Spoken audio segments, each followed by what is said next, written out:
Point બ્લેન્કમાં ગંભીર ચર્ચા કરીએ પહેલાં આપનો મનપસંદ કાર્યક્રમ વાહ.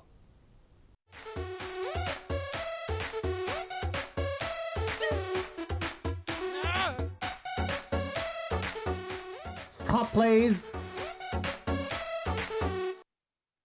ड्रिंक है, डांस है, लग्जरी है, लेकिन लाइफ में वो जोश नहीं. कभी चलवाता था जहाज, लेकिन आज पासपोर्ट तक नहीं.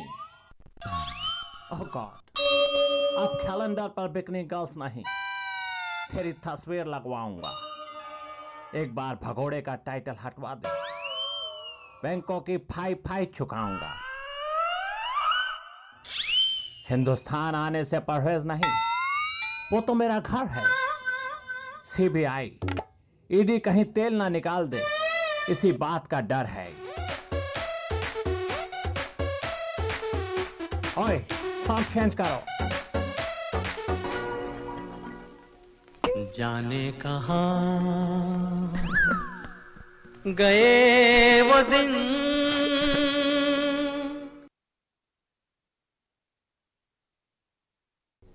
નમસ્કાર, હું છું સુજલ દવે. આપ જોઈ રહ્યા છો પોઈન્ટ બ્લેન્ક. ખેડૂતોના દેવા માફીની જ્યારે ચર્ચા થાય છે ત્યારે આપણે આ ચર્ચાને બાજુ પર મૂકીને હંમેશા આ મુદ્દે ભાજપને કોંગ્રેસની સામે અને કોંગ્રેસને ભાજપની સામે ઊભી કરી દઈએ છીએ.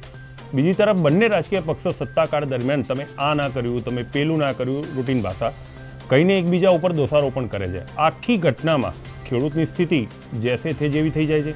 હવે ખેડૂતોની સ્થિતિ પર લઈ જવાનો તમને પ્રયાસ કરું છું. સ્વાભાવિકપણે મને સાંભળ્યા બાદ ખેડૂતો માટે તમારી સહાનુભૂતિ બહાર આવે હું સમજી શકું છું. જો ગુજરાતની વાત કરું તો ગુજરાતના ખેડૂતોના માથે અંદાજે 20,000 કરોડનું દેવું છે. મધ્યપ્રદેશ અને છત્તીસગઢમાં કોંગ્રેસે ખેડૂતોના દેવા માફીની શરૂઆત કરી દીધી છે, જેને લઈને ગુજરાતના ખેડૂતોની આશા અને અપેક્ષા ગુજરાત સરકાર તરફ વધી ગઈ છે. સ્વાભાવિક છે, એ તો થવાનું જ છે. એ વાત અલગ છે કે ગુજરાત સરકાર આ અંગે કંઈ બોલવા તૈયાર નથી. આમ બી ક્યાં બોલે છે. બીજી તરફ ખેડૂતોની હાલત કફોડી છે. ખેડૂતો દેવું ભરી શકતા નથી અને જો ધિરાણ લેવા માટે જ્યારે બેંકમાં જાય ત્યારે બેંક કર્મચારીઓ તિરસ્કારની નજરથી તેમને જુએ છે, કેમ કે ખેડૂત તો બેંકનો કરજદાર છે ભાઈ. ખેડૂતોના સંતાનો સાથે ખુદ ખેડૂતની દીકરીઓ પણ પરણવા તૈયાર નથી. આ બહુ ગંભીર વાત છે, આના પર ચર્ચા કરવી જોઈએ. હવે લગ્નના બાયોડેટામાં સરકારી નોકરીનું ખાનું આવી ગયું છે ને, એટલે આ સમસ્યા ઊભી થઈ છે. જે ખેડૂત દેવું ભરપાઈ નથી કરતો તે આખરે લડતા લડતા થાકીને આત્મહત્યા કરવા માટે મજબૂર બની જાય છે. વાંચતા જ મારા રૂંવાટા ઊભા થઈ જાય છે. તમને ખબર નહીં શું થતું હશે. એક સર્વેક્ષણ મુજબ ભારતમાં રોજ અંદાજે 45 ખેડૂતો આત્મહત્યા કરે છે. બહુ ચોંકાવનારી વાત છે. બની શકે સરકારી ચોપડે આની નોંધ ના પણ હોય, એ તો સ્વાભાવિક છે. એટલે આંકડામાં વધઘટ આવે તો મારો વાંક ના કાઢતા, પણ આ વાત સાચી છે. આ દેશની મોટામાં મોટી કમનસીબી છે કે દેશ આખાને અનાજ આપતો ખેડૂત આજે 2 ટંકનું ભોજન મેળવવા વલખા મારી રહ્યો છે. સરકાર હવે ક્યારે જાગશે? મારી રિસર્ચ ટીમે જે રિસર્ચ કર્યું છે તે મુજબ પંજાબના ખેડૂતોની માસિક આવક 18,000થી વધારે છે. ધ્યાન આપજો, બહુ મહત્વની વાત છે. પંજાબના ખેડૂતની માસિક આવક 18,000થી વધારે છે. હરિયાણાના ખેડૂતની માસિક આવક 14,000થી વધારે છે. કાશ્મીર, ત્યાં આતંકવાદ છે. કાશ્મીરમાં તમને ખબર જ હશે. કાશ્મીરમાં જ્યાં આતંકવાદ છે ત્યાં ખેડૂતની માસિક આવક 12,000થી વધારે છે. હવે થોડા એલર્ટ થઈ જાઓ. જ્યારે ગુજરાતમાં વિકાસ થયો છે ને, પણ અહીંયા ખેડૂતની માસિક આવક 7,926 રૂપિયા છે. ફરી એકવાર વાંચી લો છું, કદાચ સાંભળવામાં રહી ગયું. 7,926 રૂપિયા. આને કહેવાય વિકાસ. ધ્યાન આપો તો ખબર પડશે કે ખાનગી હોય કે સરકારી કચેરીમાં પટાવાળાનો પગાર પણ હવે 10,000થી વધારે થયો છે. મારે ખુદને જોઈએ છે, પણ 10થી નીચે કોઈ નથી આવતું. પણ આપણે તો વિકાસ થયો છે ભાઈ, ચિંતા કરવાની કંઈ જરૂર નથી. ખેડૂતના પ્રોબ્લેમ ખેડૂત જાણે. આ આખી વાતમાં એક સારી વાત આવી છે. મધ્યપ્રદેશ અને છત્તીસગઢ સરકારે ખેડૂતોના દેવા માફીની શરૂઆત કરી દીધી છે.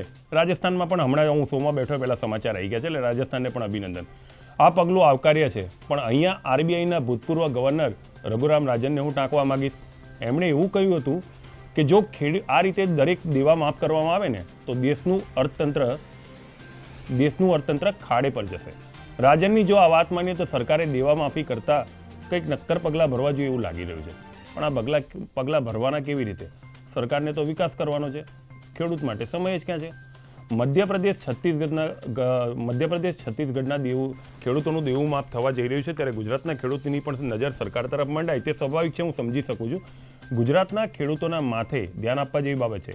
ગુજરાતના ખેડૂતોના માથે અંદાજે 20,000 કરોડનું દેવું છે, જ્યારે ગુજરાત સરકારે 1,83,000 કરોડનું દેવું વિકાસ માટે લીધું છે. એટલે વિકાસના જે ગાણા ગાવ છો ને એમાં આપણો 1,83,000 કરોડનું દેવું વિકાસ માટે લીધું છે.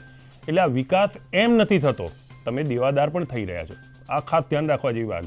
એટલે ભક્તો ગમે એટલી બૂમો પાડે કે સોશિયલ મીડિયામાં ગમે એટલો વિકાસ મોટો થાય, પણ વાસ્તવિકતા એ છે કે ગુજરાતના રોડ, ડેમ અને દૂર ગામડાઓમાં જો વીજળી પહોંચી હોય અને સરકાર એમ કહેતી હોય કે ગુજરાતનો વિકાસ થયો છે, તો સામે તમે મારી જેમ બોલતા શીખી જાઓ કે આ વિકાસ એમને એમ નથી થયો. 1,83,000 કરોડનું દેવું તમે લીધું છે અને બોલવું પડે, કેમ કે રાજ્યના દરેક માણસના માથા પર અંદાજે 25,000થી વધારેનું દેવું છે. મને ખુદને એમ હતું કે કોઈનો રૂપિયો મારી પાસે નથી. આ માહિતી જ્યારે મને ખબર પડી ને ત્યારે મને ખબર પડી કે હું દેવાદાર છું. આ વખતે ઘરે પગાર આપું ને ત્યારે બૈરી જોડ ઝઘડો ના સારું છે. જો તમે એમ માનતા હો કે ખેડૂતોને લઈને ગુજરાત સરકાર કંઈક બોલતી નથી, તો આ બી તમારી ભૂલ છે. સરકાર બોલે છે, પણ ક્યાં?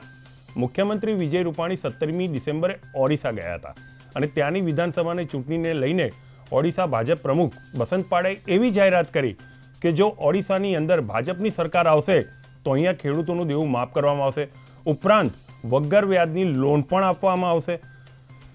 પાંડા જાદુ કેવી રીતે કરશે એની મને કે વિજયભાઈ રૂપાણીને ખબર જ નથી. તમે પાંડાને પૂછી લો. પણ એક વાત ચોક્કસ છે, પાંડાની આ જાહેરાતે રાહુલ ગાંધીના એક ટ્વીટને સાચું પાડ્યું છે. ખેડૂતોને લઈને અને ખેડૂતોના દેવાને લઈને રાહુલ ગાંધી ટ્વીટ કર્યું હતું કે અમે ઓડિશા અને ગુજરાતના મુખ્યમંત્રીને જગાડવામાં સફળ થઈ ગયા છે. જોકે પ્રધાનમંત્રી હજુ સૂઈ રહ્યા છે.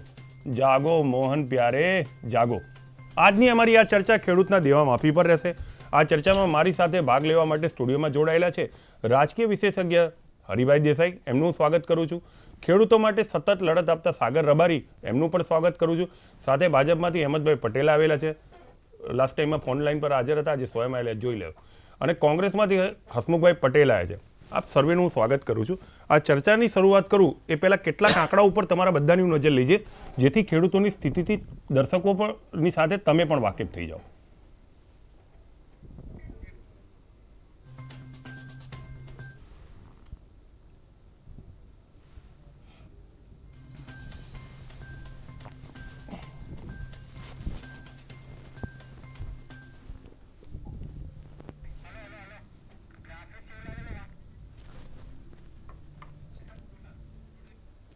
દર્શકોની સરળતા માટે હું અત્યારે વાંચી રહ્યો છું કે ગુજરાતના ખેડૂતોની દેવાની સ્થિતિ કેટલી છે. તો જોઈ લેજો. ખેડૂતની જમીન કેટલી છે? 1 હેક્ટરથી 2 હેક્ટર જો જમીન હોય તો ખેડૂતના માથે છે 31,000નું દેવું.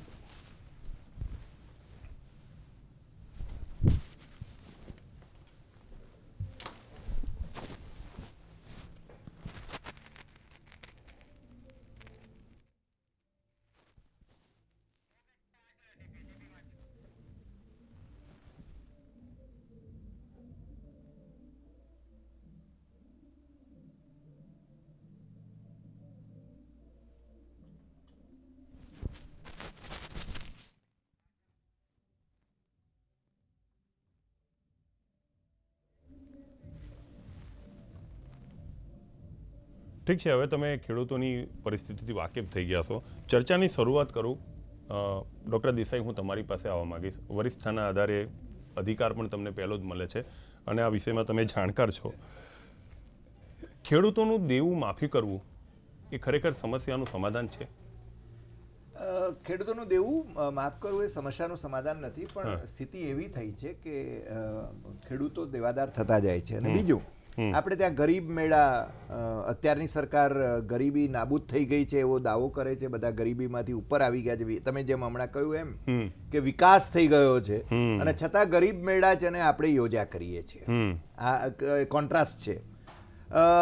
કોંગ્રેસનું શાસન હતું ત્યારે ચરણજીત ચન્નાના લોન મેળા યોજતા હતા અને આ બધા લોન મેળા હોય કે ગરીબ મેળા હોય, આપણે છે ને જાણે પ્રજાને ભિખારી બનાવી રહ્યા હોઈએ એવી સ્થિતિ ઊભી થઈ છે. ખરેખર તો પ્રજા પોતે સામેથી એમ કહી દે કે અમારે નથી જોઈતું, પણ સ્થિતિ એવી થઈ છે કે ખેડૂતોને જો એમનું ઉત્પાદન જે થાય એને વાજબી ભાવ પણ ન મળતા હોય, જેટલો ખર્ચ કરે એટલું વળતર પણ ન મળતું હોય, તો પછી જેને આ પરિસ્થિતિ ઊભી થાય સ્વાભાવિક છે.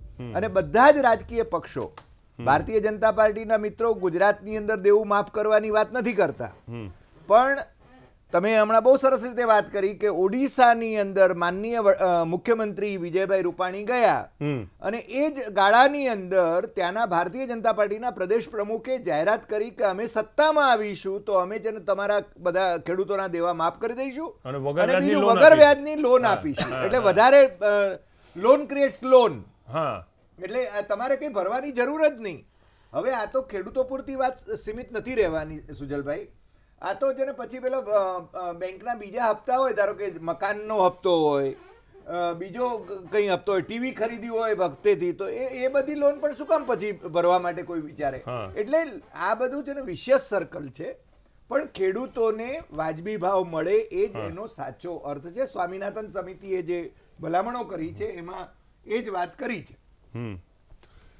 સાગરભાઈ, ખેડૂતો માટે તમે લડત આપી રહ્યા છો, દેવું માફી કરવા સિવાય કોઈ અન્ય વિકલ્પ તમને દેખાય છે? સુજલભાઈ, મારો વળતો સવાલ એ છે કે કોર્પોરેટનું 4,60,000 કરોડ દેવું માફ કરીએ તો એની ઇકોનોમી પર કેવી અસર પડે, અને એ દેવું માફ કરવાની જરૂર છે? દેવાના જે ગુજરાતના આંકડા અપાયા એમાં મારી પાસે સ્ટેટ લેવલ બેન્કિંગ કમિટીના આંકડા છે, એટલે માનીએ કે એ ઓથેન્ટિક છે. ગુજરાતનો ખેડૂત 20,000 કરોડના નહીં, સપ્ટેમ્બરના અહેવાલ પ્રમાણે 82,608 કરોડના દેવામાં ગુજરાતનો ખેડૂત ડૂબેલો છે. આ બેંકોનું અને સહકારી મંડળીઓના દેવાની વાત છે. ખાનગી દેવા એના કરતાં જુદા છે, પણ આ અધિકૃત સરકારી દેવા 82,608 કરોડ છે. દેવા બે પ્રકારના હોય છે. પાક ધિરાણ માટે જે અપાય છે એ 47,318 કરોડ રૂપિયા છે, અને ટર્મ લોન જેને કહીએ છીએ, લાંબી મુદતનું, ટ્રેક્ટર માટે, ટ્યુબવેલ માટે અથવા એવા લાંબા ગાળાના કામો માટે, એ 35,290 કરોડ રૂપિયા છે. હવે જે આ બધા અર્થશાસ્ત્રીઓ નીકળી પડે છે એમને મારો સવાલ છે કે ગુજરાતમાં સ્ટેટ લેવલ બેન્કિંગ કમિટીના અહેવાલ પ્રમાણે જે એનપીએના આંકડા આવ્યા છે, જુઓ, બેંકને બે પ્રકારના ધિરાણ કરવાના હોય છે. પ્રાયોરિટી સેક્ટર એટલે કે જેમાં ગરીબ, મધ્યમ વર્ગ અથવા સામાન્ય વર્ગને રોજગાર મળે છે અને એમાંથી 2 પૈસા કમાય છે, એમાં આવે છે ખેતી અને સ્મોલ સ્કેલ ઇન્ડસ્ટ્રીઝ, અને બાકીનું ધિરાણ હોય છે કોર્પોરેટ. હવે જોઈ લો કે ગુજરાતમાં એક એવી મજા છે, સપ્ટેમ્બરના આંકડા પ્રમાણે એગ્રીકલ્ચરને 82,608 કરોડ રૂપિયાનું ધિરાણ છે, સ્મોલ સ્કેલ યુનિટને 2,55,827 કરોડનું ધિરાણ કર્યું છે, અને આ જ બેંકોએ કોર્પોરેટને 5,70,870 કરોડનું ધિરાણ કર્યું છે. હવે ઇકોનોમી જોજો, ખેતીનું એનપીએ કેટલું છે? 5,419 કરોડ, એટલે કુલ ધિરાણના 6.58% છે. પ્રાયોરિટી સેક્ટરનું 16,092 કરોડ રૂપિયા, એટલે કે 6.29% એનપીએ છે, અને કોર્પોરેટનું 39,289 કરોડ, એટલે ટોટલ ધિરાણના 6.88% એનપીએ છે. હવે જુઓ કે કોના વધારે પૈસા કોણે ડૂબાડ્યા છે બેંકોના? સૌથી ઉપર કોર્પોરેટો છે. પહેલો સવાલ. ખેડૂત શા માટે રીપે કરે છે લોન, એ પણ સમજવાની જરૂર છે. ખેડૂત 5,000 લે કે 5 લાખ રૂપિયા લે, એનું 1 વીઘાનું ખેતર હોય કે 10 વીઘાનું ખેતર હોય, બેંક મોર્ગેજ કરે છે. જો એ ન ચૂકવે તો નોટિસ આવે અને પછી ખેતરની હરાજી થાય છે. એટલે ખેડૂત પોતાના દાગીના વેચીને પણ અથવા તો ખાનગી ઊંચા વ્યાજે પૈસા લઈને પણ બેંકનું દેવું ચૂકવે છે, કારણ કે એને જમીન બચાવવાની છે. આજીવિકાનો એકમાત્ર આધાર છે. કોર્પોરેટનું એનપીએ શા માટે ઊંચું છે? કોર્પોરેટ જાણે છે કે બેંક મારું કશું બગાડી શકવાની નથી, હું નહીં ચૂકવું તો શું કરી લેશે. એની બેંક કશું જ બગાડી નથી શકતી. છેલ્લે એ ડિફોલ્ટરમાં જાય છે, એનપીએ કાયમ માટે માફ થાય છે, અને એના વ્યક્તિગત જીવનમાં કોઈ ફરક નથી પડતો. કોર્પોરેટ જો દેવું ન ચૂકવે તો દેશ છોડે, અને ખેડૂત દેવું ન ચૂકવે તો દેશ છોડવો પડે છે. અહેમદભાઈ છે, જવાબ લઈ લઈએ. બહુ મોટી વાત કહી છે. અહેમદભાઈ અહીંયા હાજર જ છે. દેવું માફ કેમ નથી થઈ શકતું? મધ્યપ્રદેશમાં કમલનાથે 40,000 કરોડ રૂપિયાનું દેવું એક જ ધડાકામાં, એક જ સહીમાં, કમલનાથની સહી 40,000 કરોડની છે, આજે ખબર પડી દેશને કરી દીધી. ગુજરાતમાં શેની રાહ જોવાઈ રહી છે? આમાં દેવા નાબૂદીની સાથે સાથે ખેડૂત જે પ્રગતિશીલ ખેડૂતો છે હા એમની ખેતીમાં પ્રગતિ અને એમની જે ખેત મૂલ્યનું જે બરાબર એનું જે ઉત્પાદન છે, ખેત ઉત્પાદન ને કૃષિ ઉત્પાદન છે, હા એનું જો એને મૂલ્ય બરાબર મળે અને આ ખેડૂતલક્ષી યોજનાઓને સાથે લઈને આપણે ખેડૂતોની સુખાકારી કેવી રીતે વધે અને ગ્રામ્ય અર્થતંત્ર કેવી રીતે વધારે મજબૂત થાય, એ દેવા નાબૂદીની સમકક્ષ કહેવાય. જ્યારે દેવા નાબૂદીની વાત કરતા હોય તો આપણે એક એવું પણ એની સાથે સાથે વિચારવું જોઈએ કે ખેડૂત પોતાની જ્યારે આટલી લાંબી મહેનત કરીને જ્યારે પોતાનું ખેત ઉત્પાદન જ્યારે પકાવતું હોય અને એને જો મૂલ્ય ઉપરથી જો વસ્તુ એના મૂલ્યનું જો મૂલ્ય વધારે મળતું હોય તો હું ચોક્કસપણે એમ કહીશ કે આ દેવા નાબૂદીની બરાબર જ છે. ઠીક છે.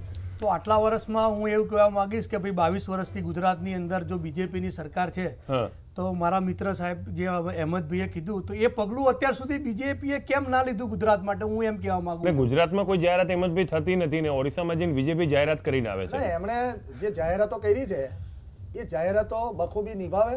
સાથે સાથે એટલે બીજેપી ભાગમાં જે આવ્યું છે અમે વાર તહેવારે અમે ટકોર કરતા રહીશું કે અમને જે વાયદા બજાર કરીને જે અહેમદભાઈ એ મધ્યપ્રદેશની વાત પછી અહેમદભાઈ વચનો આપ્યા છે એ વચનો વહેલા ત્વરિત પૂરા કરે એવી હું ભગવાનને પ્રાર્થના કરું. તો આપની પ્રાર્થના પહોંચી ગઈ. એક મિનિટ દેસાઈ સાહેબ, આપની પ્રાર્થના પહોંચી ગઈ. મહત્વની વાત છે, ઓરિસ્સામાં વિજય રૂપાણી જાય છે, મુખ્યમંત્રી જઈને જાહેરાત કરે છે. બસંત પાંડા ત્યાંના ભાજપના પ્રમુખ છે, એમની હાજરીમાં જાહેરાત થાય છે દેવું માફ થઈ જશે ખેડૂતોનું અને વગર વ્યાજની લોન આપીશું. જો એ ફોર્મ્યુલા તમારી પાસે એનો મતલબ છે જ કે કેવી રીતે દેવું માફ કરો, તો ગુજરાતમાં ઇમ્પ્લિમેન્ટ કેમ નથી થતો? ગુજરાતનો દરેક ખેડૂત અત્યારે જોઈ રહ્યો છે.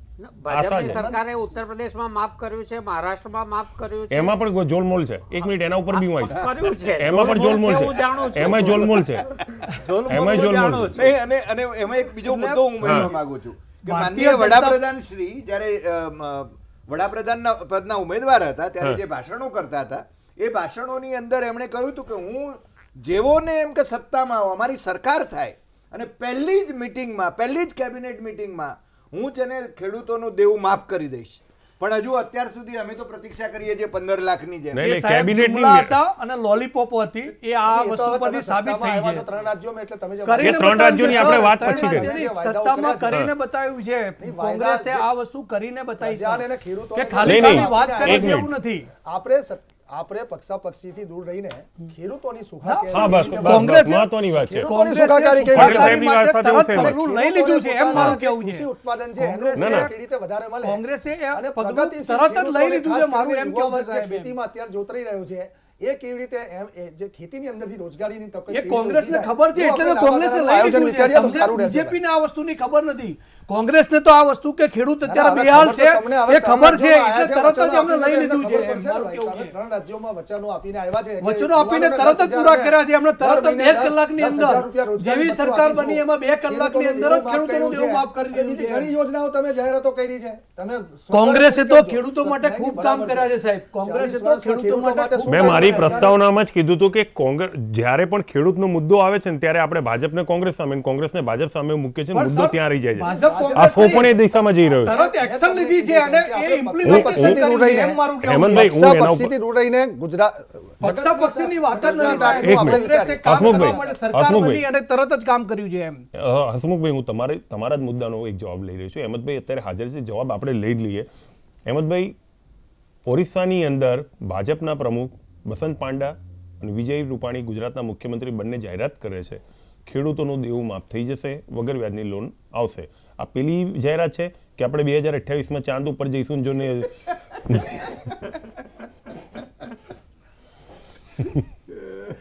દર મહિને પાસબુક ભરાઈ આપણે સમયાંતરે ગુજરાતના ખેડૂતોની સુખાકારી માટે આપણે સરકારે અનેકવિધ યોજનાઓની જાહેરાતો કરે છે અને કરતા પણ રહીશું. કાગળ પર તમે તમારા સ્વર્ગસ્થ રાજીવ ગાંધીની જેમ અમે ત્યાંથી રૂપિયો મોકલીને અહીંયા 15 પૈસા ખેડૂતોને નહીં મળે. અમારી જે પણ યોજનાઓ છે ખેડૂતોને સ્પર્શી યોજનાઓ છે. ખેડૂત જવાબ માંગે છે, ખેડૂત ખાલી એક જ જવાબ માંગે છે કે ઓરિસ્સાની અંદર જો તમે સક્ષમ છો તો ગુજરાતમાં કેમ નથી? બસ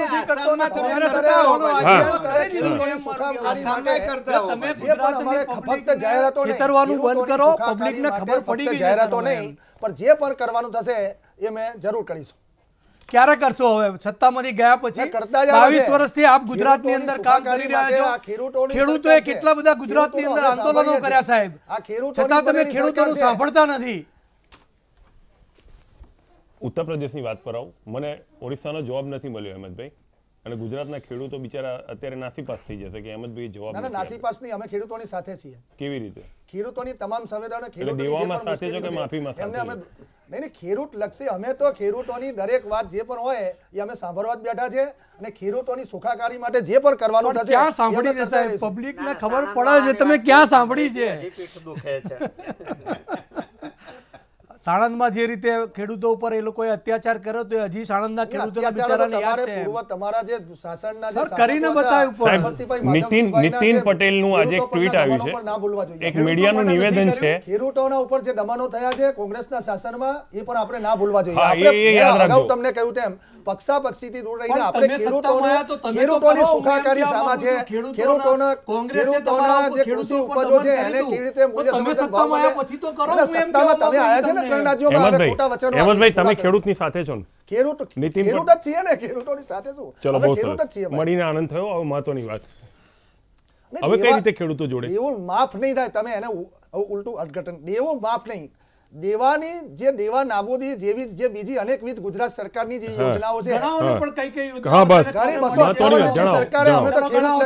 ખેડૂતલક્ષી કે જેટલી ભાઈ પણ જે પણ 22 યોજનાઓ છે, વર્ષમાં ગુજરાત માટે ભાઈ તમે ખેડૂતો તમારા માટે 40 વર્ષનો તમે પહેલા શું શાસનનો કર્યું છે? હિસાબ આપો, ત્યાર એ બી પછી તમે 22 નો જણાવો માંગો ને, તમે. હું એમ કહેવા તમે માંગુ છું, 40 એ બી વર્ષ તમે આપ રાજ જણાવો. કર્યું છે ને. કોંગ્રેસ ભાજપમાં છે ને, હા. મુદ્દાની વાત વિસરાઈ ન મુદ્દાની જાય. નહીં, હવે મુદ્દાની જ વાત સમય થવી પૂરો જોઈએ. થશે. ખેડૂતોના મુદ્દાની વાત થવી હા, જોઈએ. ચલો, મુદ્દાની વાત. તમે કેવી રીતે ખેડૂત સાથે છો મને એમ કહો.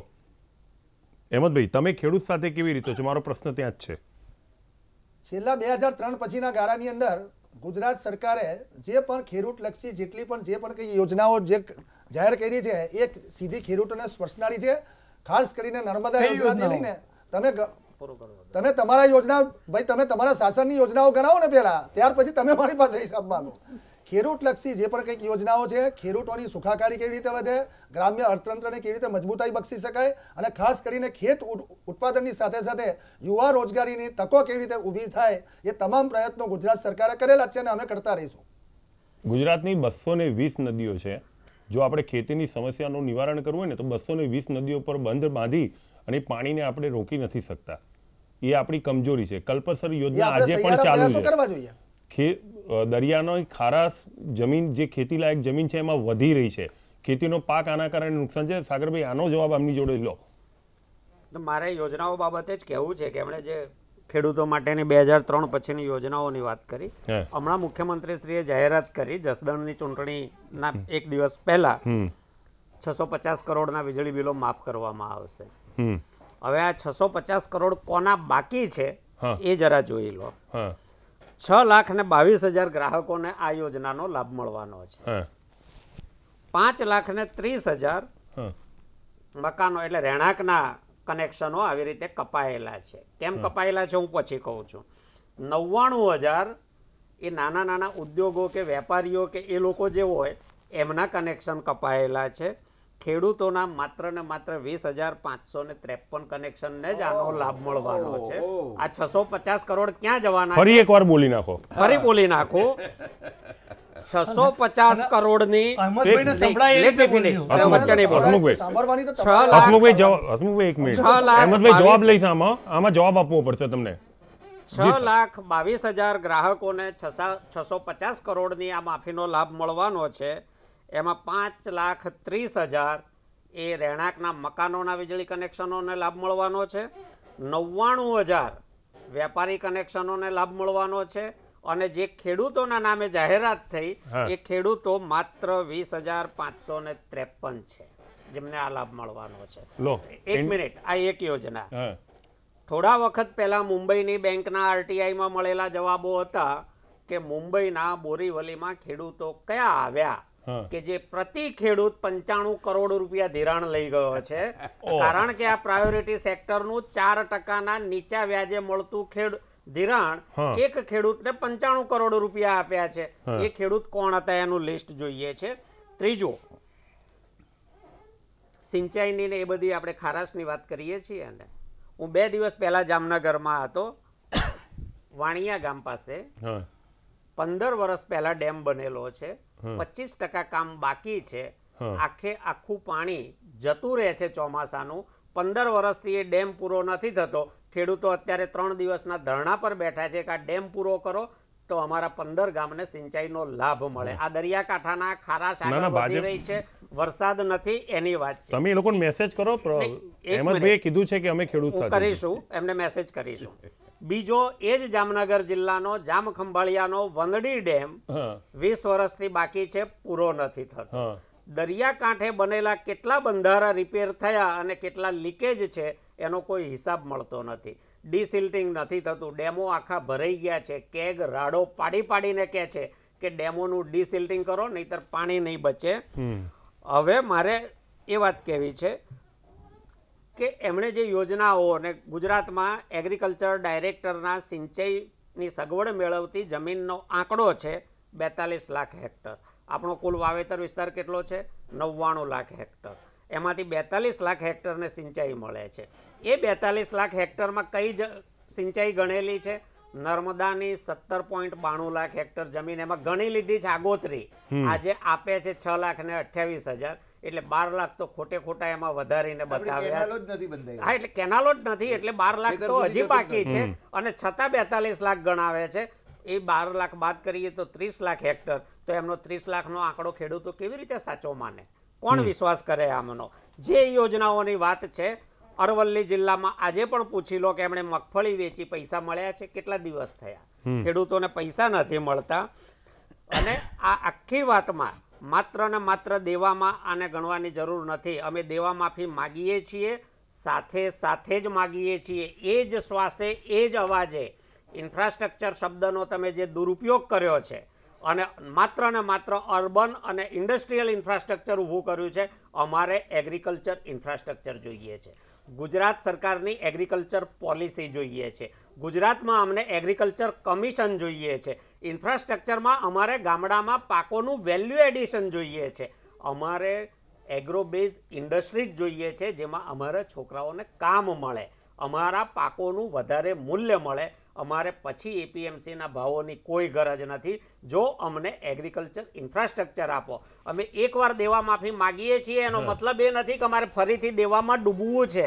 અમારે ક્યારેય દેવામાં નથી ડૂબવું. અમને એગ્રીકલ્ચર ઇન્ફ્રાસ્ટ્રક્ચર આપો, એગ્રીકલ્ચર પોલિસી આપો, એગ્રીકલ્ચર આયોગ આપો, અમને સિંચાઈ આપો, અમને વીજળી આપો. હરિભાઈ અહીંયા બેઠા છે. અમે જોઈએ ઉત્તર ગુજરાતના ખેડૂતો, સાહેબ 5 વીઘાનો ખેડૂત 50 હોર્સ પાવર્સ ને 70 હોર્સ પાવર્સના કનેક્શનો લેવા પડે, કારણ કે 1400 ફૂટથી પાણી કાઢવું પડે છે. 3 વર્ષે એ ટ્યુબવેલ ફેલ થઈ જાય એટલે જૂના ટ્યુબવેલની લોનના હપ્તા ભરવા માટે દેવું કરીને નવો ટ્યુબવેલ કરે છે. એ ખેડૂત કેવી રીતે બહાર નીકળશે?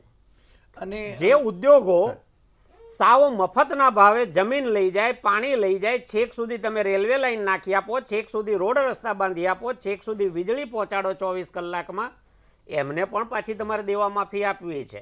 પણ પેલો ખેડૂત જે રાત દિવસ ખેતરમાં મજૂરી કરે છે, સરકારની કોઈ ભીખ એના સુધી નથી જતી અને એને તમને આપતા પેટમાં દુખે છે. તમારું અર્થતંત્ર ડૂબી જાય છે. મારે માધ્યમથી કહેવું છે કે એક પત્રકાર મિત્રએ વડાપ્રધાનને ખુલ્લો પત્ર લખ્યો અને ગુજરાતના ખેડૂતોને ભિખારી ગણાવ્યા.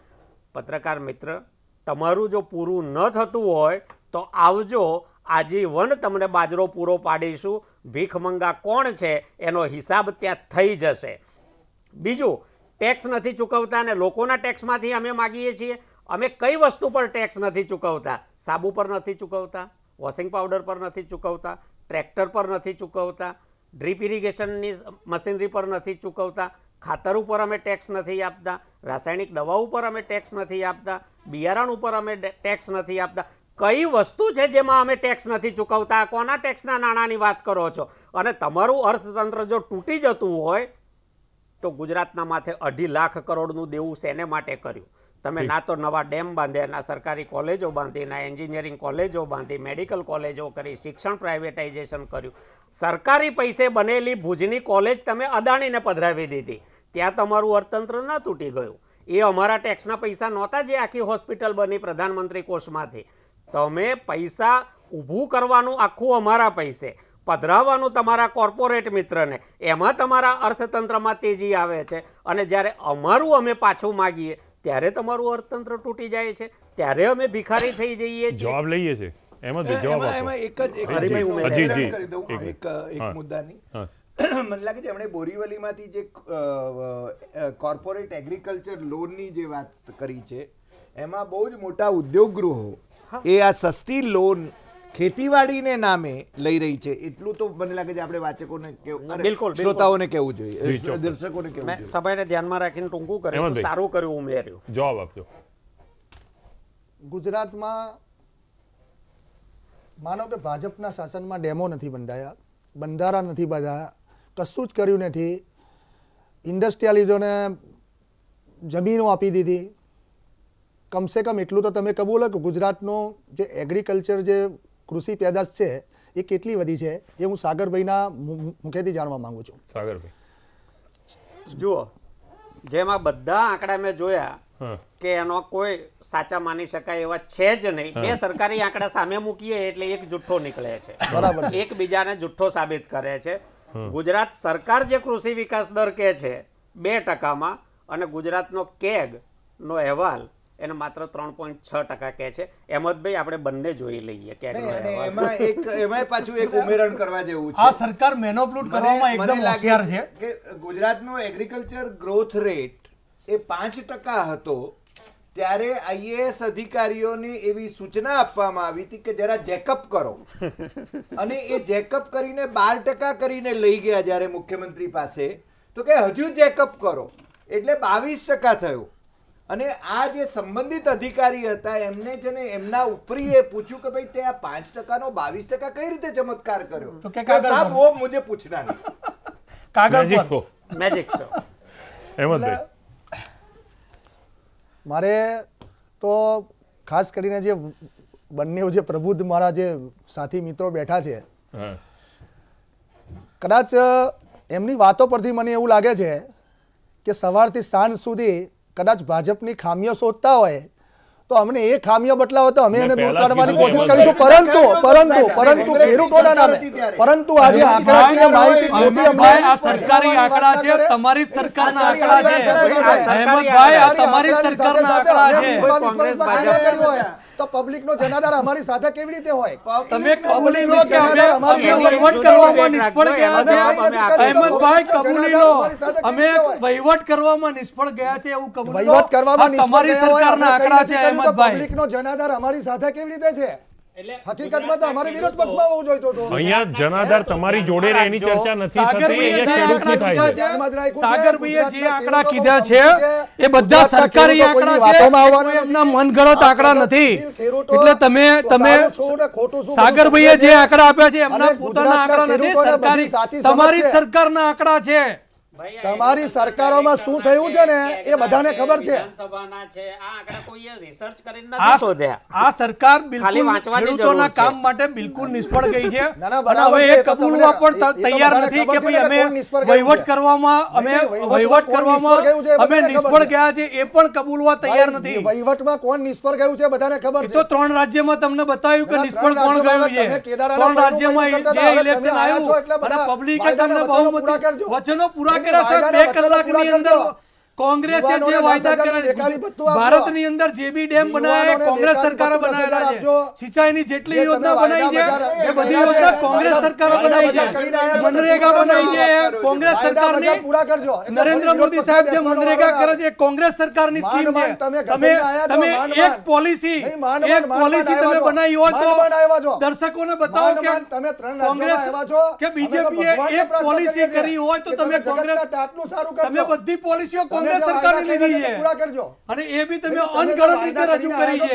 જીએસટી કોંગ્રેસ લાવવાનું હતું, તમે અનગણત રીતે એને રજૂ કરી. વહીવટ કરવામાં તમે લોલીપોપ આપવામાં સૌથી હોશિયાર છો અને આંકડાકીય માહિતી માયાજાળમાં પબ્લિકને ફસાવવામાં એકદમ હોશિયાર છો અને પબ્લિકને એ વસ્તુ હવે ખબર પડી છે.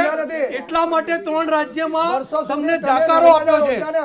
લટકાવીને ખેડૂતોનું શું ભલું કર્યું છે એ ગુજરાતના ખેડૂતો જાણે છે. પબ્લિકે બતાવ્યું 3 રાજ્યમાં કે ખેડૂતો જાણે છે ભલું કર્યું છે અને આ વખતે તમને પણ બતાવશે કે ગુજરાતની અંદર શું વસ્તુ કરી છે. સાગરભાઈએ જે આંકડા આપ્યા છે એનો જવાબ તો આપો સાગરભાઈએ જે આંકડા આપ્યા છે એનો જવાબ તો આપો તમે, એમ કહેવા જે માંગુ પણ છું. કંઈક સલાહ સૂચનો ને અમને જે એમની જે વાત છે એ અમે આવકારીએ છીએ અને અમે જરૂર એના ઉપર તો 22 વર્ષ સુધી કેમ પગલાં ના લીધા? ભાઈ આવકારે એનો છે તો મતલબ મારે બીજી પૂર્તિ કરી દેવી છે. એમને આવકાર્યું, મને ગમ્યું. એમની વાતમાં જે પણ કંઈક અમને જે તો 22 વર્ષ શું કર્યું એમ કહું. ભાઈ, હું એક જ મિનિટ, અહેમદભાઈ, તમે આવકારો છો એને હું પોઝિટિવલી લઉં છું. અને જે બાકી કામો મેં ગણાવ્યા એ ઉપરાંત અમરેલી જિલ્લામાં સિંગોડા નદીનું પાણી, શેત્રુંજી નદીનું પાણી સિંગોડાનો પાળો 1 કિલોમીટરનો છે, એમાં ટનલ કરી અને નાખીએ તો 150 ગામના અમરેલીને લાભ મળે. આ ખેડૂતો એમના ધારાસભ્ય, સંસદ સભ્યને સાથે લઈને નીતિનભાઈ અને બધાને 2010-11માં મળ્યા છે. આજ સુધી કામ થતું નથી. જો એ થઈ જાય તો 150 ગામને 12 માસ સિંચાઈ મળે. બીજું, પોરબંદરમાં ઓજત મધુવંતી જે કેનાલ છે, કોસ્ટલ કેનાલ, એના માત્ર 2 રોડ ક્રોસિંગનું કામ 15 વર્ષથી અટક્યું છે. એને કારણે બધું મીઠું પાણી દરિયામાં વહી જાય છે. જો એ કોસ્ટલ કેનાલના 2 રોડ ક્રોસિંગ થઈ જાય ને તો પણ પોરબંદર જિલ્લાના ઘણા ગામોને લાભ મળે એમ છે. આમ જામનગર, પોરબંદર હોય કે અમરેલી, આ દરિયાકાંઠાના ઓછા વિસ્તારવાળા, ઓછા વરસાદવાળા જિલ્લા છે. ત્યાં સિંચાઈની બીજી કોઈ સગવડ નથી. દરિયાની ખારાશ આગળ વધી રહી છે. એટલે ત્યાંના બધા જ કામો કરવામાં અતિશય જરૂરી છે. નહીતર બીજા 15 વર્ષ પછી સૌરાષ્ટ્ર રણ થઈ જશે ખારાશને કારણે. આ ગુજરાતના ભવિષ્યનો સવાલ છે, રાજકીય વિવાદનો સવાલ નથી. આ થવા જોઈએ. બીજું, તમે કહો છો કે સરકારે આ કર્યું, પેલું કર્યું, કંઈ વાંધો નહીં, જે કંઈ કર્યું હોય એ, અને ખેડૂતો એનો જવાબ ચૂંટણીમાં એમને જે રીતે ઠીક લાગે એમ આપશે. ખેડૂતોએ એ પણ ધ્યાન રાખવું જોઈએ કે તમે જે વારંવાર એકની એક જગ્યાએ ઘેટાની જેમ સિક્કા માર્યા કરો છો, એનું અર્થઘટન આવું થાય કે અમે ગમે તે કરીએ, લોકો અમારી સાથે છે. એટલે પક્ષાપક્ષીનો ભેદ કર્યા વગર ખેડૂતોએ મતદાન કરવું જોઈએ, પોતાના હિતમાં કરવું જોઈએ. હવે સૃજલભાઈ, 4 મોટી સિંચાઈ યોજનાઓ ગુજરાતની. નર્મદા, હજી આટલા વર્ષે 2002ના ઓગસ્ટમાં મુખ્ય નહેરમાં પાણી અમદાવાદ પહોંચી ગયું હતું. 2018માં ઊભા છીએ, 16 વર્ષ ગયા, હજી 6,28,000 જ નિગમ પહોંચી શક્યું. 16 વર્ષમાં 17,92,000 કેમ ના પહોંચ્યા? આખી યોજનાને મારી નાખી મિસમેનેજમેન્ટથી. એમાં વર્ષે 140 જગ્યાએ ગાબડા પડે છે. એ બહુ મોટું કૌભાંડ છે. એ બધું એમાં શું છે કે કેનાલના બાંધકામમાં એ ગોળનું પાણી વાપરતા હતા. એટલે આખા ગુજરાતના ઉંદરો નર્મદાની કેનાલમાં જાય છે. કરજણમાં, ઉકઈમાં, ધરોઈમાં, દાંતીવાડામાં નથી જતા. બધા ઉંદરો ત્યાં જ વસે છે. એ એનું કારણ છે. બીજું, સૌની યોજના, 158 ડેમ સૌરાષ્ટ્રના ભરવાની વાત કરતા હતા. એક આજી સિવાય ક્યાંય પાણી ગયું નથી જતું. હજારો કરોડ રૂપિયા પછી પણ સ્થિતિ એ જ છે. સુજલામ સુફલામ શેને માટે કરી હતી યોજના? કે ઉત્તર ગુજરાતના ભૂગર્ભ જળ ઊંચા આવે, તળ ઊંચા આવે, ડાર્ક ઝોનના તાલુકા ઘટે. મને એ નથી સમજાતું કે જ્યાં જ્યાંથી સુજલામ સુફલામની કેનાલ પસાર થઈ અને પાણી રિચાર્જ કરતી ગઈ, ત્યાં ડાર્ક ઝોનના તાલુકા વધ્યા, ઘટ્યા નહીં, વધ્યા. એટલે એમાં શું વહેતું હતું એ મને નથી સમજાતું. અને ચોથું, આ કલ્પસર, જેનો 10,54,000 હેક્ટરનો કમાન્ડ વિસ્તાર અગાઉથી ઘણા વર્ષો પહેલાં નક્કી થઈ ગયો છે, બધું થઈ ગયું છે. એનો લાભ ભાવનગરને મળે, એનો લાભ અમરેલીને મળે, ગીર સોમનાથને મળે, જુનાગઢને મળે, પોરબંદરને મળે, જામનગર અને દેવભૂમિ દ્વારકાને લાભ મળે. આખો સૌરાષ્ટ્રનો દરિયાકાંઠો જ્યાં ખારાશ આગળ વધી રહી છે, ત્યાં મીઠા પાણીને કારણે એક તો ખારાશ આગળ વધતી અટકશે, અને બીજું, આ આખો કાંઠો નંદનવન બની જશે. આજે દક્ષિણ ગુજરાત તરફ જબરજસ્તી પરાણે ના છૂટકે જે સ્થળાંતર ત્યાંના લોકોને કરવું પડે છે, એ પાછું સ્થળાંતર બધું ત્યાં મૂળ વતનમાં આવી શકે અને સુખી સમૃદ્ધ થઈ શકે એમ છે. અમે ખેડૂતો ખાલી દેવાના ચક્કરમાં નથી પડ્યા, અમે તો મજબૂરીમાં ફસાયા છીએ. પણ અમને એગ્રીકલ્ચર ઇન્ફ્રાસ્ટ્રક્ચર જ્યારે હું કહું છું ત્યારે અમારે નિયમિત સિંચાઈ જોઈએ છે, સિંચાઈ માટે વીજળી જોઈએ છે. અમને જે પાક વીમાનું અમે પ્રીમિયમ ભરીએ છીએ, આ દુકાળના વર્ષમાં પણ નથી મળતો પાક વીમો. અમે ભરેલા પ્રીમિયમનું અમને વળતર જોઈએ છે. અમારી ઉપજના ટેકાના કે બજારના જ્યાંથી તમે આપી શકો ત્યાંથી સારા પોષણક્ષમ ભાવ જોઈએ છે. ટેકાના નહીં, પોષણક્ષમ ભાવ જોઈએ છે. C2 જે સ્વામિનાથન કમિટીએ કહી હતી ફોર્મ્યુલા C2+ 50% નફો જોઈએ છે અમારે વેલ્યુ એડિશન જોઈએ છે, અમારે એગ્રીકલ્ચર ઇન્ફ્રાસ્ટ્રક્ચર જોઈએ છે. ખાલી દેવાના ચક્કરમાં નાખીને અમને ભિખારી સાબિત ન કરશો. સાચી વાત છે. અહેમદભાઈ બહુ સરસ વાત કીધેલી છે, પણ એક પ્રશ્ન ફરી આમની વાત સાથે હું જોડવા માંગીશ અને ધ્યાન આપજો, તમારી ચિંતા જ છે જેને લઈને હું કહું છું. ઉત્તર પ્રદેશમાં ખેડૂતોનું દેવું અમિતાભ બચ્ચન જેવો નાયક જો માફ કરાવી શકતો હોય કે અથવા ભરતો હોય,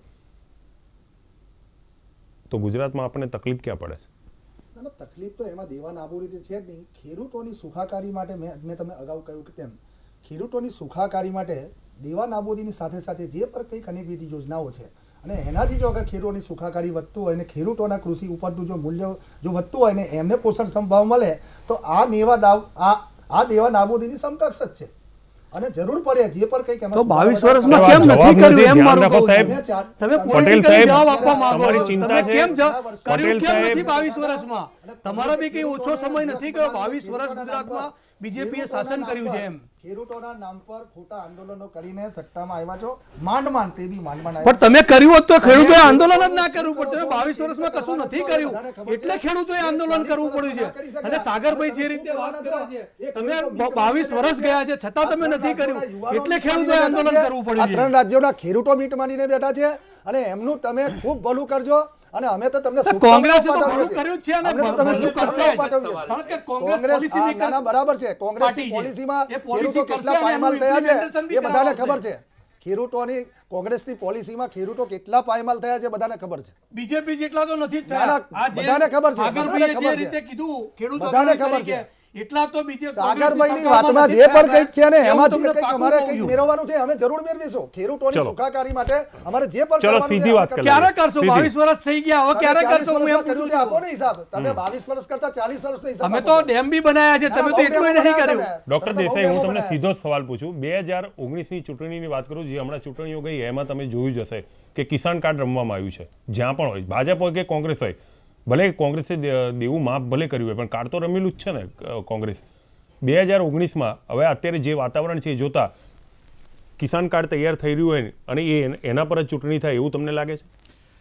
કિસાન કાર્ડ તમે જે કહો છો એ વાત હું તો માનું છું કે કિસાનોનું મહાત્મ્ય રહેવાનું છે આ 2019ની ચૂંટણીમાં.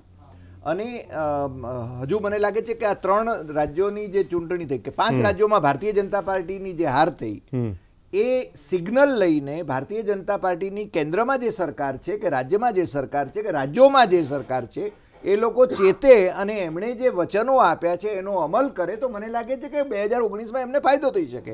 અન્યથા પરિણામો આવા ને આવા જ આવશે. સુજલભાઈ, હરિભાઈની વાતમાં જોડી દઉં કે જો મને એક વાતનો આનંદ છે કે સાવ ભૂલાયેલો ખેડૂત અત્યારે પોલિટિકલ સ્ટેજ પર સેન્ટરમાં છે. આ બહુ મહત્વનું છે. અને આ એટલા માટે સેન્ટરમાં છે કે બંને પાર્ટીઓ સમજે છે સત્તા પરિવર્તન હંમેશા ખેડૂતો જ કરે છે.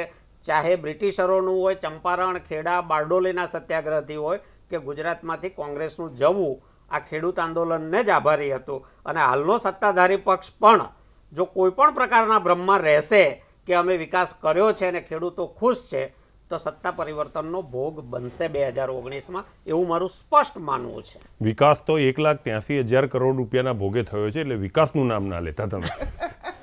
એમનું કેવું છે વિકાસ ના, વિકાસ થયો છે, વિકાસ ગાંડો નથી થયો.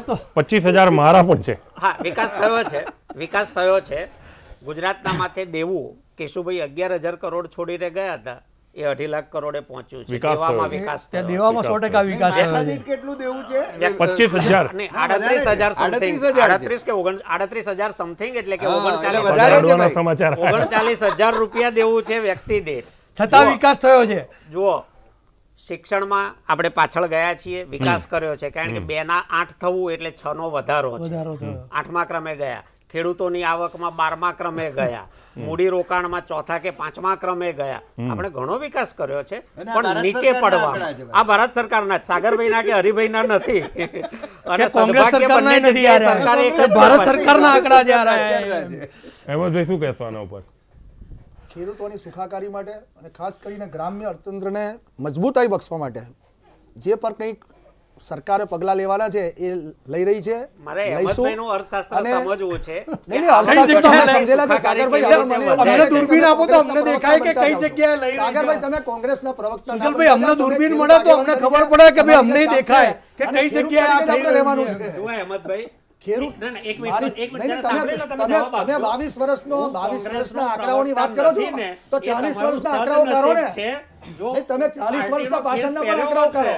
તો જવાબો ઘણા કોંગ્રેસના 40 વર્ષમાં કંઈ થયું જ નથી. ખેડૂતો જ્યારે કોંગ્રેસના 40 વર્ષમાં કોઈ કોંગ્રેસ ગાલ કોઈ કમ્પેર વસ્તુ કરશે ને એટલે ખેડૂતને જાતે નાના બધાને પડશે ખબર છે. બધા કે ગુજરાતના ભાઈ સમજુ ખેડૂતોને કોંગ્રેસ ખબર છે. સરકારે કઈ પોલિસી બનાવી છે ગુજરાતના અને સમજુ ખેડૂતોને ભારત ખબર સરકાર, છે. કોંગ્રેસની BJP ની પોલિસીની સરકારે કઈ ખબર પોલિસી છે. બનાવી કોંગ્રેસની બી ખબર છે એ છે. પબ્લિકને તરત ખબર પડી છે. નાના પબ્લિકને ખબર જ છે. એટલે જ તમે આ વિરોધ પક્ષમાં બેઠા નર્મદા છો. યોજનાની સાહેબે જે વાત કરી એ નર્મદા યોજના કોંગ્રેસ સરકારની દેન છે. પૂરી કરવી હતી ને ભાઈ. કેમ આટલા વર્ષ સુધી અધ્ધરતા લટકાઈ રાખી? એ સુપ્રીમ કોર્ટમાં હતું એટલા માટે સુપ્રીમ પૂરી નથી કોર્ટમાં થતી. કોંગ્રેસની- તમે જે રીતે રામ કોંગ્રેસ મંદિર સુપ્રીમ કોંગ્રેસ- કોર્ટનું નામ લઈને કરો છો કોંગ્રેસ- એવી રીતે કોંગ્રેસ- સુપ્રીમ કોર્ટમાં હતી એટલા માટે કોંગ્રેસ- નથી થઈ રહ્યું. બાકી યોજના તો કોંગ્રેસ- કોણે વિચારી હતી? યોજના કોંગ્રેસ સરકાર. કેનાલો બાંધવા ઉપર કોઈ પ્રતિબંધ નહોતો. કોઈ સ્ટે નહોતો. કેનાલો તમે બાંધવાની કેનાલો રાજ્ય બાંધો. સરકારની જવાબદારી હતી અને એ પૂરી નથી કરી. થઈ હશે, હું એવું નથી કહેતો કોંગ્રેસની ભૂલ નહીં થઈ હોય, તો કોંગ્રેસની બી ભૂલ થઈ હશે, સ્વીકારતા શીખવાની. પણ કોંગ્રેસે એ ભૂલ રીતે સ્વીકારી ભૂલ થાય. એટલે જ એ રીતે એને કર્યું છે. નહીં, અને આ પહેલા બી એમણે હસમુખભાઈ, હા. હરિભાઈએ કહ્યું ને એ મહત્વની વસ્તુ છે કે ડેમના દરવાજા અને ડેમની હાઇટ સુપ્રીમ કોર્ટને આધીન હતી, કેનાલો બાંધવી નહીં. અને તમે એનો નર્મદાનો આખો જે ડેમ મેન્યુઅલ જુઓ તો એમાં માત્ર ઊંચાઈ એક મુદ્દો નથી. ડેમ મેન્યુઅલમાં લખેલા કામો સાયમલ્ટેનિયસલી કેનાલ નેટવર્ક કરવાનું છે. સાયમલ્ટેનિયસલી એટલે કે ડેમની સાથે સાથે કેટલા ખેત તળાવો બનાવવાના છે, કેટલા ચેક ડેમ બનાવવાના છે, કેટલા ડેમ ઊંડા કરવાના છે, તો ગુજરાતની પાણીની જરૂરિયાત પૂરી થશે. અને એ જે ડેમ મેન્યુઅલમાં લખ્યું છે ને એમાંનું 25% કામ પણ 22 વર્ષમાં નથી થયું. તમે ડેમની ઊંચાઈ ભૂલી જાઓ. એ સિવાયના જેના પર હાઈકોર્ટનો સુપ્રીમ કોર્ટનો કોઈ સ્ટે નહોતો એવું એક પણ કામ નથી થયું સિવાય કે જાહેરાતો. ચલો એક નક્કર વાત, આમાં કોઈ ચર્ચા નહીં. આપ ચાર અહીંયા કિંમતી સમય કાઢીને આવ્યો છો ને છેલ્લા 1 કલાકથી આ રાજ્યના ખેડૂતો આપણને 4-5ને સાંભળી રહ્યા છે અને આપ 4ને ખાસ સાંભળે છે કેમ કે મેં તક તમને બધાને બોલવાની આપી છે. હવે ખેડૂતો માટે હું એક જ પ્રશ્ન પૂછું છું, ચારેય માટે એક જ પ્રશ્ન છે અને બધા અભિપ્રાય આપજો. અહેમદભાઈ તમે છેલ્લે આપજો. દેસાઈ સાહેબ, હું પહેલો પ્રશ્ન અને આ છેલ્લો પ્રશ્ન છે મારો. ખેડૂતોની સ્થિતિ સુધરે એના માટે સરકારે અન્ય કયા વિકલ્પો સીધા ઇમ્પ્લિમેન્ટ જ કરવાના હોય? મને લાગે છે પોષણક્ષમ ભાવો એને મળે એ વ્યવસ્થા અને એની વ્યવસ્થા થાય. અને બીજું કે એમના જે ઉત્પાદનો છે એ સ્થાનિક લેવલે એમણે કંઈક માગી ભીખીને ક્યાંક વેચવા જવું પડે કે એવું નહીં, પણ સ્થાનિક સ્તરે એ ઉત્પાદનોને વાજબી મૂલ્ય મળે. એમણે જે ખર્ચ કર્યો છે એ ઉપરાંત ધારો કે સ્વામિનાથનનો તમે C2 પ્લસ 50%ની જે વાત કરી છે એ રીતનું એવી વ્યવસ્થા સરકાર છે ને એવું તંત્ર ગોઠવી શકે છે. ઠીક છે સાગરભાઈ. હું એગ્રીકલ્ચર ઇન્ફ્રાસ્ટ્રક્ચરની ગામડાઓમાં માગણી કરું છું, જેમાં કોલ્ડ સ્ટોરેજ હોય, વેરહાઉસીસ હોય, વેલ્યુ એડિશન યુનિટ હોય. દાખલા તરીકે ડુંગળી માટે ડિહાઇડ્રેશન પ્લાન્ટ મોટા પ્રમાણમાં કરી શકાય, ટામેટા માટે કેચઅપ પ્લાન્ટ કરી શકાય. આ પ્રકારના એગ્રો બેઝ ઇન્ડસ્ટ્રીઝ જોઈએ જેનાથી અમે સીધું એક્સપોર્ટ કરી શકીએ વેલ્યુ એડિશન કરીને. બહુ જ પોટેન્શિયલ છે. સરકાર જો ખરેખર કરવા માંગે તો ગુજરાતની બેરોજગારીની સમસ્યાનો ઉકેલ પણ એમાં છે, ખેડૂતોના દેવા અને બીજા સવાલોનો ઉકેલ પણ એમાં છે, અને પર્યાવરણને કોઈ નુકસાન કર્યા વગર વર્ષો સુધી ચાલનારો આ વ્યવસાય છે. બાકીના કારખાના બંધ થઈ જશે. હસમુખભાઈ, સાગરભાઈ અને હરિભાઈએ જે વાત કરી છે એ બિલકુલ સાચી છે. એ ઇન્ફ્રાસ્ટ્રક્ચર આપવું જોઈએ. દૂધની ક્રાંતિ જે કોંગ્રેસે કરી કે આજે ગામે ગામ સહકારી મંડળીઓ કરી, આજે સહકારી મંડળીમાં ગામના કોઈ માણસે બહાર દૂધ વેચવા જવું પડતું નથી. એ વસ્તુ ગુજરાતની અંદર ખેતી માટે સરકારે કરવી જોઈએ એવું મારું ચોક્કસપણે માનવું છે. અને એ વસ્તુ કોંગ્રેસ સરકાર આવશે તો હું ચોક્કસપણે એ વસ્તુ કરશે અને કરશે. સર હેમંતભાઈ, જ્યારે 70% જેટલી આપણી વસ્તી ખેતી ઉપર આધારિત હોય અને ખેડૂત મોટે ભાગે જ્યારે ગામડામાં રહેતો હોય તો સ્વાભાવિક છે કે આ એની જે કૃષિ ઉપજો છે એને શહેર સુધી લંબાવવાના બદલે પોતાના વિસ્તારની અંદર પોતાના કૃષિ ઉપજો વેચી શકે, એને સારા મૂલ્ય મળી શકે. અને સાથે સાથે જે યુવા રોજગારી છે એ યુવા રોજગારીને પ્રોત્સાહન આપવા માટે આ ખેત પેદાશોને આપણે અનેકવિધ યોજનાઓથી જો સાંકળીએ તો હું ચોક્કસપણે એમ માનીશ કે ગામડાનું અર્થતંત્ર, ખેડૂત, ખેતી અને જે રાષ્ટ્ર અને રાજ્ય મજબૂત થશે.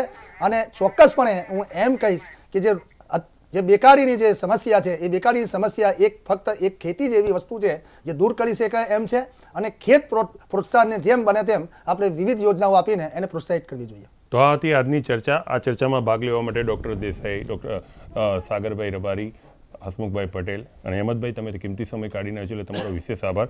આપ સર્વનો આભાર માનું છું. તો આ હતી ચર્ચા. ચર્ચાના અંતે એક વાત ચોક્કસ કહીશ, ખેડૂતોને 24 કલાક હવે વીજળી આપવી પડશે. જંગલી પશુઓના ત્રાસમાંથી તેમને મુક્ત કરાવવા પડશે. ઉદ્યોગોને જે ધિરાણ આપવામાં આવી રહ્યું છે એ સીધી રકમ ખેતી તરફ વાળી લો, સારું રહેશે. રાજ્યમાં 2 લાખ ચેકડેમ હજુ પણ બની શકે એમ છે. આપણે બનાવતા નથી, એ હવે બનાવવાની શરૂઆત કરો.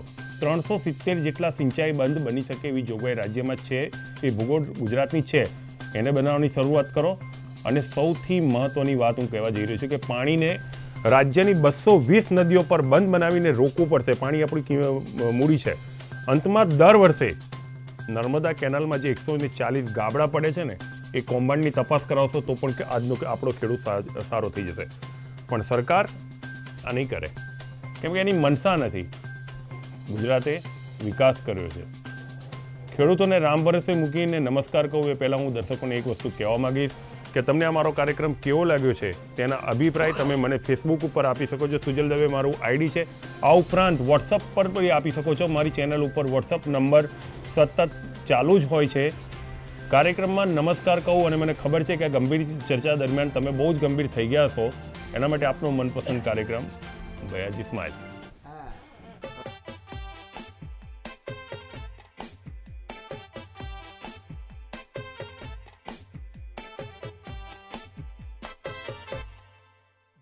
बेचारे बिना सहारे देखो भाग भाग कर हारे. इंडियन बैंक का पैसा मार के फिरते मारे मारे नीरव भांजा मेहुल मामा छिपने को ढूंढे ठिकाना. दोनों मिलकर गाए गाना ऊपर वाले हमें बचा लेना.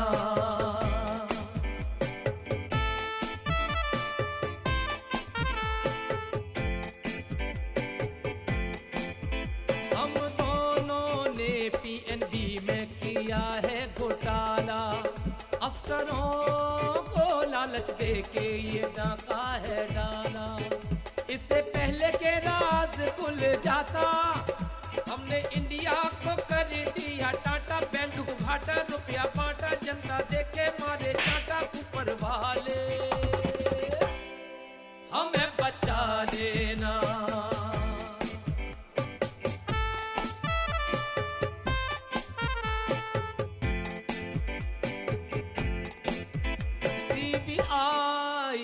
हम दोनों के पीछे लगी है.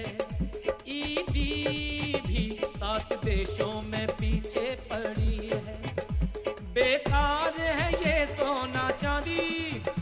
हम दोनों को दे दो माफी. दिखे है लाठी डर है काफी. आजादी के कुछ दिन बाकी. ऊपर वाले हमें बचा लेना. हमें बचा लेना. हमें बचा